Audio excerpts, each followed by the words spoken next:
भागवत महापुराण की जय। व्यासाय विष्णु रूपाय व्यास रूपाय विष्णुने नमोए ब्रह्मनिधये वसिष्ठाय नमो नमः।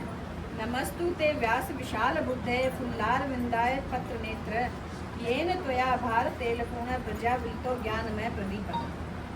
तो हम लोग सबसे सुंदर जो भगवान के प्राण पंच प्राण है इसमें भागवत में, एक है युगल गीत, एक है वेणु गीत, एक है प्रणय गीत, एक है भ्रमर गीत और एक है गोपी गीत। तो हम लोग गोपी गीत गा रहे हैं, ठीक है। माइक जय जन्मनाथ जय शरद इंदिरा सर्वदग्रही जयति देधिकं जन्मनाथ शरद इंदिरा शाश्वतगृही।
वयं रक्षितामु विष्णुयात्मजा विश्वतो भया विश्वते वयं रक्षितामु। न खलु गोपिका नन्दनो भवान् अखिल देहिनां अन्तरात्मदे।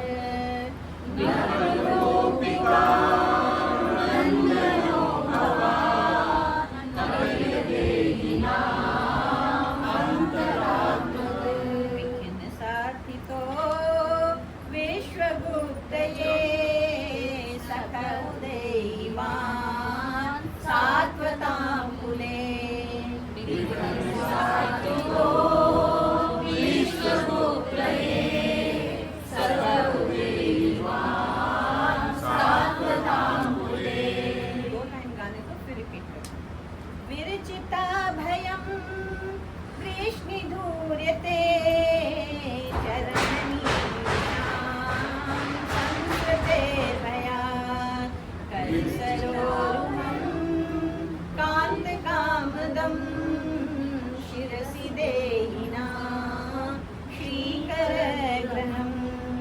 विरचिता भयं वृष्णिधूर्यते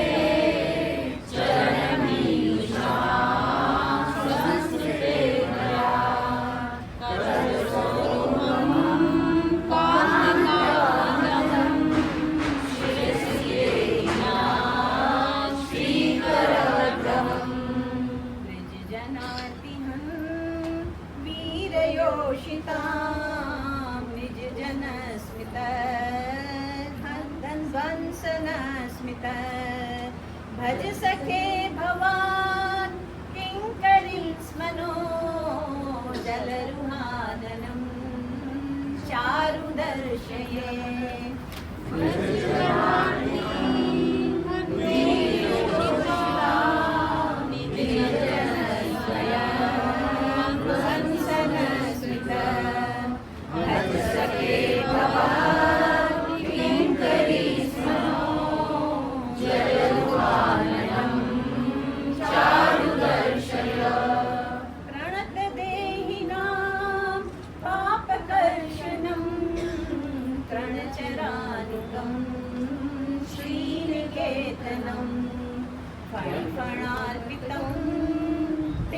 पदाम्बुजं प्रणकुटेषुना कृन्दिरेक्षयम् प्रणतदेहिनां पाददर्शनं त्रिनचराङ्गं श्रीनिकेतनं फणिमरार्पितं केवलाम्बुजं कृणुकुटेषुना कृन्दिरेक्षयम् मधुरया गिरा वल्गुवाक्यया बुधमनोगया पुष्परेक्षण विकरीरमा वीरमुह्यते रलरसी गुणा प्याययस्वना मधुरया गिरा वल्गुवाक्यया बुधमनोगया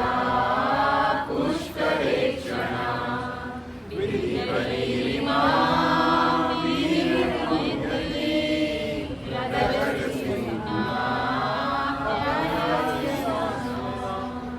कथामृतं तप्तजीवनं कविलीरितं कल्मषापनं श्रवणमङ्गलं श्रीमदाततं भुवि गृह्णन्ति ते भूरिदा जना तव कथामृतं तप्तजीवनं कविलीरितं कल्मषापहं श्रवणमङ्गलं श्रीमदाततं भुवि गृह्णन्ति ते भूरिदा जना प्रहसितं प्रिय प्रेमवीक्षणं विहरणं च ते ध्यानमङ्गलं रहसि संविदो या हृदयस्पर्श कूगलो मन शोभयन्ति प्रहसितं प्रिय प्रेमवीक्षणं विहरणं च ते ध्यानमङ्गलं रहसि संविदो या हृदयस्पर्श कूगलो मन शोभयन्ति चलसि यद्विजा चारयन् पशू नलिनसुन्दरं नाथ ते पदं शिलतृणाङ्गुरे सीदते दिना कलिलतामन कान्त गच्छति चलसि यद्विजा चारयन् पशू नलिनसुन्दरं नाथ ते पदं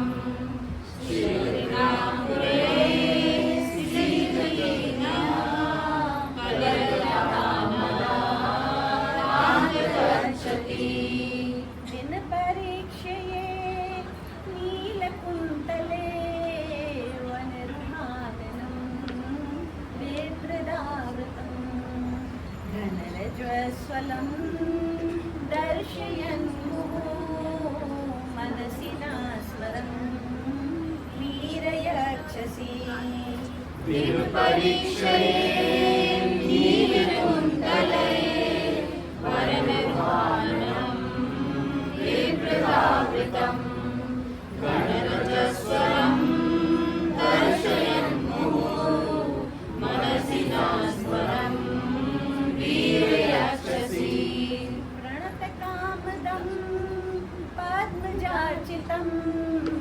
धरणिमण्डलं ध्येयमापदि चरणपङ्कजं शन्तमं च ते रमणनास्तनेष्वर्पयादिहन् प्रणतकामदं पद्मजार्चितं धरणिमण्डलं ध्येयमापदि चरणपङ्कजं शन्तमं च ते रमणनास्तनेष्वर्पयादिहन् सुरतवर्धनं शोकनाशनं स्वरितमेरुणा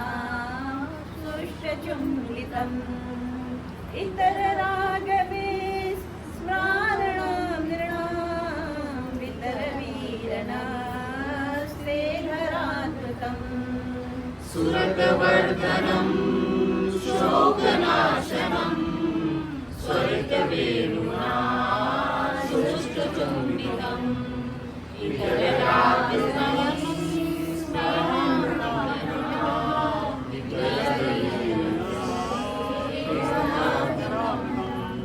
अटति यद्भवान् नान्विकाननं त्रुटिर्युगायते कामपश्यतां कुटिलकुन्तलं श्रीमुखं च ते जडमुदीक्ष्यतां पश्मकृदृशाम् अटति यद्भवान् त्रुटिर्युगायते कामपश्यतां कुटिलकुन्तलं श्रीमुखं च ते जडमुदीक्ष्यतां पश्मकृदृशाम् कतिसुतान्वय भ्रातृबान्धवा अतिविलङ्घ्यते कच्युतागता गतिविदस्तबोधगीतमोहिता कितवयोषित कस्त्यजे निशि अतिसुतान्वया भाग्यबान्धवा गतिविदस्तबोधगीतमोहिता कितवयोषिता कस्त्यजे निशि रहसि संविदं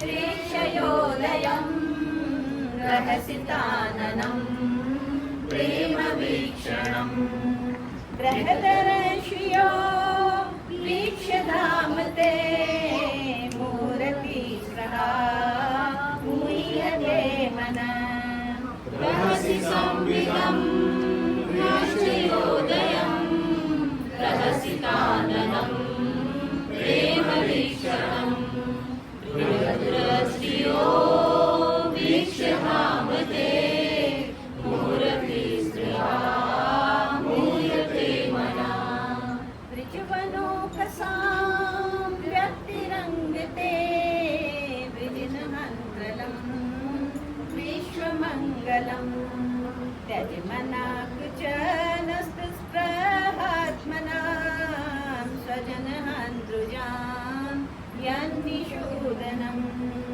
वज्रवनोकसां व्यक्तिरङ्गते वृजिनमङ्गलं विश्वमङ्गलं त्यजमनाकुचनस्तस्पृहात्मनां स्वजनहन्तृजां यन्निषूदनम् सुजातचरणामृगुस्तनेषु नीतशनेऽपि दधिमहि तदृशेषु तेनात्मिमटसि तद्व्यथितेन किंस्वेत् पूर्वादिभिर्भ्रमति भवदायुषाम् यत्ते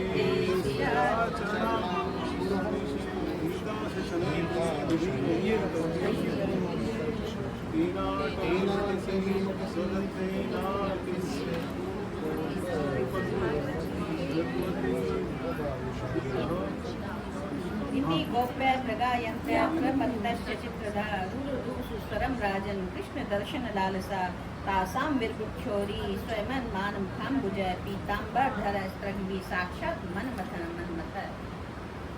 तो हम लोगों ने सुना इतना सुंदर जयति ते दिघम जन्म नाम जय, जिनके जन्म लेने से इस ब्रज की सुंदरता बढ़ गई है। जय हो ऐसे प्रभु की जिनके जन्म मात्र लेने से ब्रज की महिमा बढ़ गई है और वो जय युक्त हो गया है। क्यों जय युक्त हो गया है? भगवान कृष्ण ने जन्म लिया है और ब्रज को कृतार्थ कर दिया, ब्रजवासियों को कृतार्थ कर दिया, उनका उद्धार कर दिया मन। और वहाँ लक्ष्मी जी भी निवास करने लगी हैं।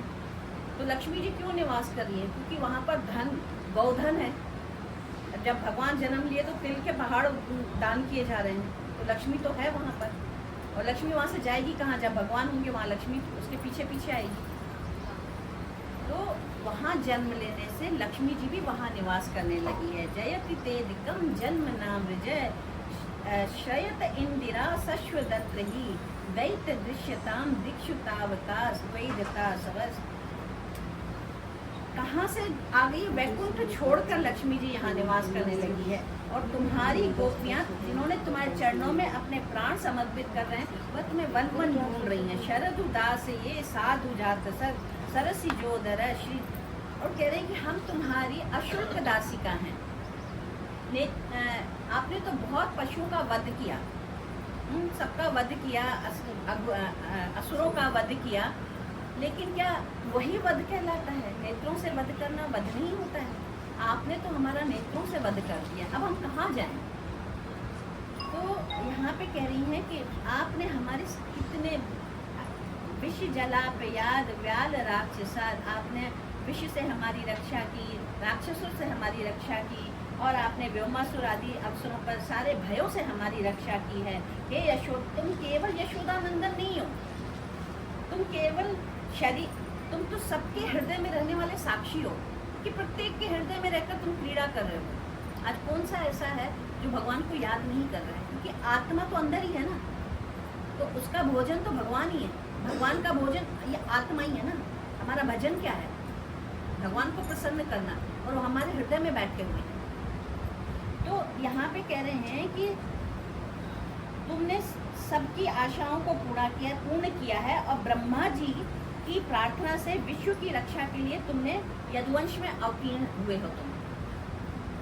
और फिर कह रहे हैं कि थोड़ा सा शॉर्ट में बताती हूँ, उसको बंद करती हूँ, क्योंकि जितना मैं ये अगर देख के कहूँगी तो कह रहे कि हम वन वन भटक रही हैं। जैसे उन्होंने कहा कि आपने नाग की कालिया नाग की रक्षा की, उनके सर पर अपने चरण धरे। क्या हम इतनी बेकार हैं? हमारी वो भी स्थिति नहीं है कि तुम हमारे सर पर अपनी चरण धरो? और आपने हमें जंगल में छोड़ दिया है, हम वन वन फिर रही हैं, हम आपको ढूंढ रही हैं। आप कहाँ गए हो प्रीतम? हे श्याम सुंदर, हमें इस तरह तड़पता हुआ छोड़ जाना क्या आपके लिए उचित है? कपटी किताब कहती हैं भगवान को, अनेक अनेक सुंदर मधुर गालियों से संबोधित करती हैं। गालियों से लखनऊ की गालियाँ बहुत। जब तुम पहले मिलते थे तो सुंदर सुंदर बातें करते थे, मधुर मधुर बातें करते थे। अब वो हमें बार बार याद आ रही है, हम क्या करें, हम कहाँ जाएं? हमने तो सबको छोड़कर हम तुम्हारे पास आई हैं। और यमुना का जल विषैला हो गया था, तो यमुना के जल को तुमने पवित्र किया है। हमारे हृदय में भी तो विष भरा हुआ है, तो उसको भी पवित्र करो, और उसके लिए तुम्हें आना पड़ेगा। कई बार कहते हैं ना हम लोग कि हे भगवान, तुम तो शुद्ध अंतःकरण में आते हो, पवित्र अंतःकरण में। लेकिन जब यमुना का जल विषैला हुआ तो यमुना विष से भर गई, उसके अंदर विकार आ गए, तो तुम तो दौड़ कर चले गए उसे बचाने के लिए। और आज मेरे हृदय में इतना विष भरा है, तो तुम दौड़ कर क्यों नहीं आ रहे हो?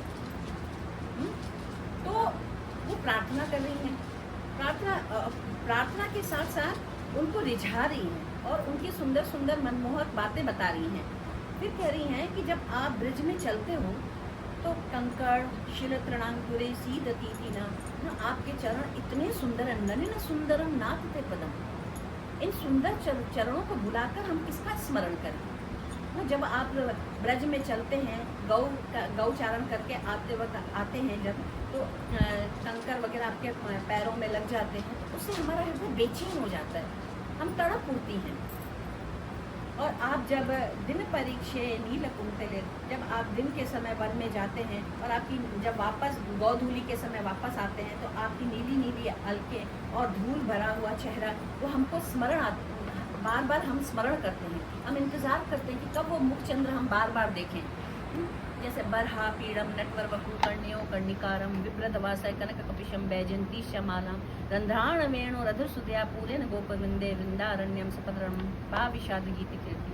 आप कैसे हैं? बरहा पीड़म नटवर वकु, आप नटवर की तरह नृत्य करते हैं, हम मोर पिच्छ धारण करते हैं, बांसुरी बजाते हैं, गले में वैजंती माला पहनते हैं, और जब आप चलते हैं तो क्या होता है, गाय पीछे पीछे गाय होती हैं, कृष्ण बलराम आगे आगे चल रहे हैं और सारे जितने भी ग्वाल बाल हैं, सारे सखा हैं, वो गीत कीर्ति आपकी मधुर मधुर गीतों का गान करते हुए चलते हैं। और वह हम स्मरण करते हैं कि कब आप आएंगे और वह हम दर्शन करें आपका। तो बार बार वो दर्शन की इच्छा क्यों कर रही हैं? इसलिए कर रही हैं कि वो आएंगे, किसी तरीके से वो हमारे हृदय में आ जाएं, किसी तरह के अपना कर कमल हमारे माथे पे रख दें, हमें अपने चरणों का दर्शन दें। इसलिए वो चाहती, बार बार उनका दर्शन चाहती कि एक ब्रह्मा जी को गाली देती हैं कि आपने ऐसी पलकें क्यों बनाई कि जिसकी वजह से हम भगवान का दर्शन नहीं कर सकते हैं। और उनकी पलकें झपकती रहती हैं तो उस समय भगवान के दर्शन नहीं होते हैं। तो वो बिल्कुल चाहती नहीं कि उनके पलकें झपकें, वो निरंतर वो भगवान को देखती रहें, उनके मंद मुस्कान को देखती रहें, उनकी सुंदरता, उनके रूप माधुर्य को देखती रहें, वो लावण्य को देखती रहें। वो जो लावण्य झरझर झरझर बहता है, जैसे राधा रानी का कहते हैं कि राधा रानी की कृपा के ऊपर कहते हैं कि राधा रानी की कृपालुता कैसी है, उसकी दयालुता कैसी है। जैसे एक स्त्री नदी में स्नान करने जाए और फिर जब कपड़े पहने हुए और वो कपड़ों में से जहाँ जहाँ से जल गिर रहा है, ऐसे ही राधा रानी की कृपा बरसती है, हर छोर से राधा रानी की कृपा। ऐसे ही श्याम सुंदर की कृपा बरसती है, क्योंकि राधा और कृष्ण में कोई भेद नहीं है, दोनों एक ही हैं। तो इस तरह वो उनका दर्शन करना चाहती हैं। और फिर कहती हैं कि आपने तो विश्व के कल्याण के लिए आप प्रकट हुए हैं, आप विश्व का मंगल करने के लिए। अरे हमारा तो मंगल कर दो, हमें तो साथ दो। हम तो केवल यही चाहते हैं कि हम मतलब भगवान है ना, जब कहते तुम हमको धोखा दो तो भी हमें मंजूर है, हम तुम्हारे धोखे से भी प्रसन्न हैं, तुम हमको दगा करो उससे भी प्रसन्न है, पर दर्शन देकर जाओ। वो हर तरीके से भगवान को अपना मानती हैं। चाहे भगवान वो कौन सा श्लोक है, आशिल शिव पादरताम पिनष्ट माम दर्शनम करो ध्रुवा यथा तथा व विदता तु लंपटो मत प्राणनाथस्तु स एव ना पर, कि आप चाहे हमें भींच लें, चाहे हमें धक्का देके निकाल दें, लेकिन आप वही लंपट हो, ठीक है, जिसको आप ही मेरे प्राणनाथ हो, जिससे हम प्यार करती हैं। चाहे आप हमको कैसे भी रखें, प्यार से रखें, नफरत से रखें, किसी भी तरीके से, पर अपने चरणों में रखें। तो इसलिए तो वो कथा भी आती है, याद आ रहा है। इसलिए भी वो कथा आती है कि रानियों की परीक्षा ली थी उन्होंने, है ना, ब्रज की, सबको पता होगी कि रुक्मणी आदि जितनी भी रानियां, वो चाहती थी कि अरे भगवान को सर दर्द हो रहा है इतना, उनका सर दर्द कैसे ठीक हो। तो उन्होंने कहा कि सर दर्द मेरे ऊपर कोई सर पे रज रख दे तो मेरा सर दर्द ठीक हो जाएगा। अब नारद जी आ गए, नारद जी ने कहा रानियों से कि आप ही अपना रख दो रज चरणों का। बोले अरे हम तो पत्नियां हैं, हम कैसे रख सकती हैं, कभी पतिव्रता औरत अपने चरणों की रज पति के ऊपर रखेगी क्या, हम लोग नर्क में जाएंगे। तो नारद जी को फिर भगवान ने संकेत किया, वो ब्रज में गए। तो नारद जी खुद भी नहीं रखते, मैं तो दास हूँ, दास कभी चरणों की रज रखता है क्या। तो वो चले गए ब्रजवासियों के पास, और वहाँ पर तो सब अपनी रज की बोरियां भर भर कर दे रही हैं कि जाके सर के ऊपर रखो, जितना चाहिए लेके जाओ हमारे चरणों की रज। अरे नारद जी कहते हैं तुमको नर्क जाना पड़ेगा, तुम सोचती नहीं हो भगवान के सर पे तुम अपनी रज रखना चाहती हो। तो कहते हैं कि हमको नर्क में जाना स्वीकार है, लेकिन हमारे प्रभु, हमारे प्रीतम, हमारे प्राणनाथ को सर दर्द ना हो कभी। तो ये गोपियों की महिमा है। तो उनका पार कौन उतार सकता है उनके ऋण से।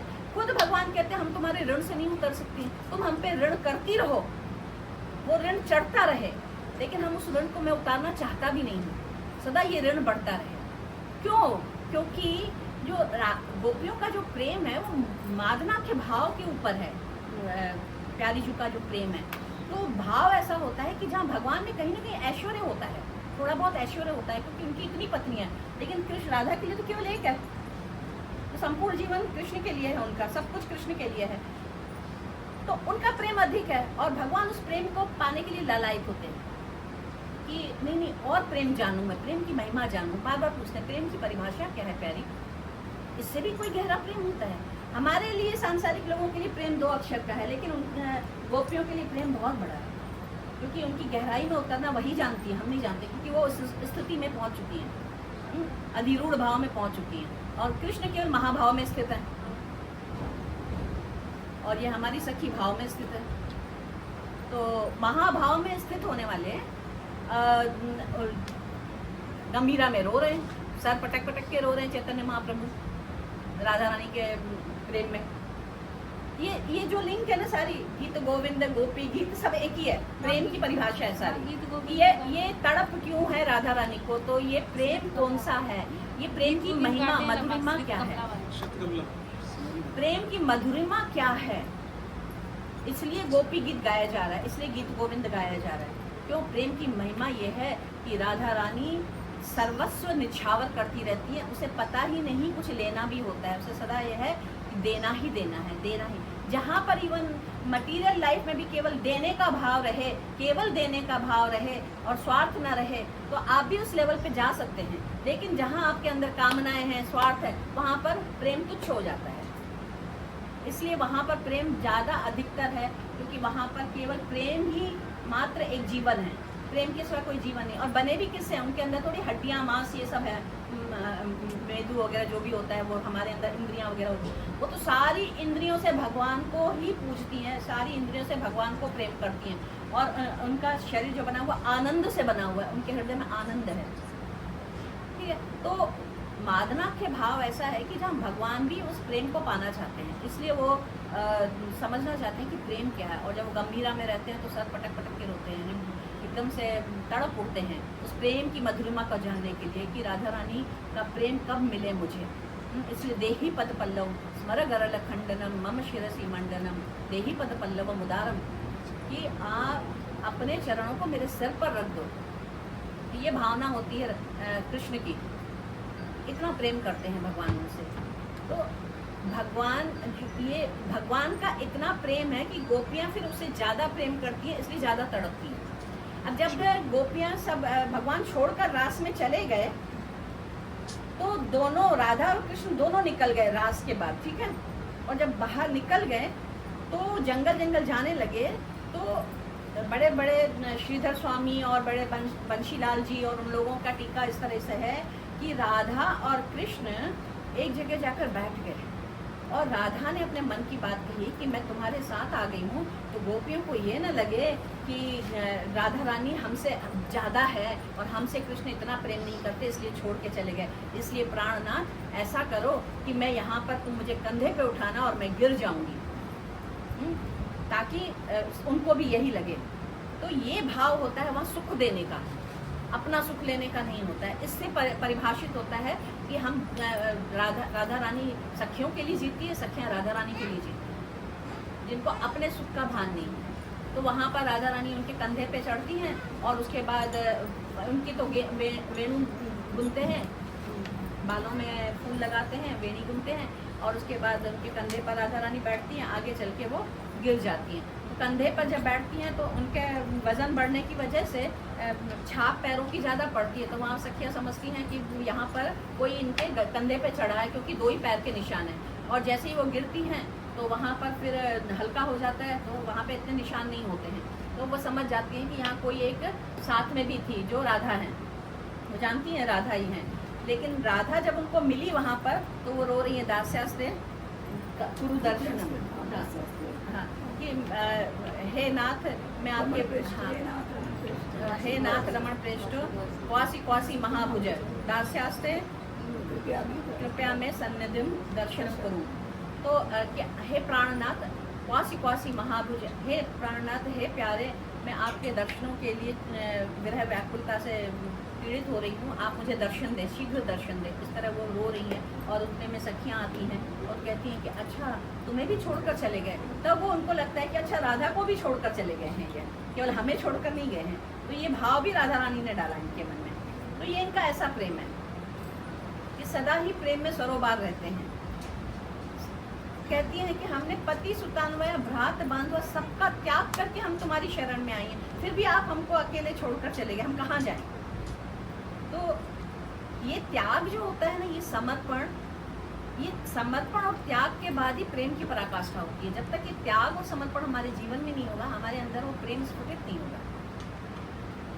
हम तो थोड़ा सा त्याग करने के लिए सोचते हैं और फिर ऐसा लगता है कि नहीं दे सकते, नहीं कर सकते, ये भावना आ जाती है। दे तो देते हैं, मिलेगा नहीं तो तकलीफ हो जाती है। कामना पूरी भगवत गीता कामना पर आधारित है कि कामनाओं का त्याग कर दो। कामना, इसका सार ये है। सारे श्लोक एक दूसरे से जो मिल रहे जुल रहे हैं वो कामना है कि भाई कामनाओं का काम है, क्रोध है, रजोगुण समुद्भव है। हाँ?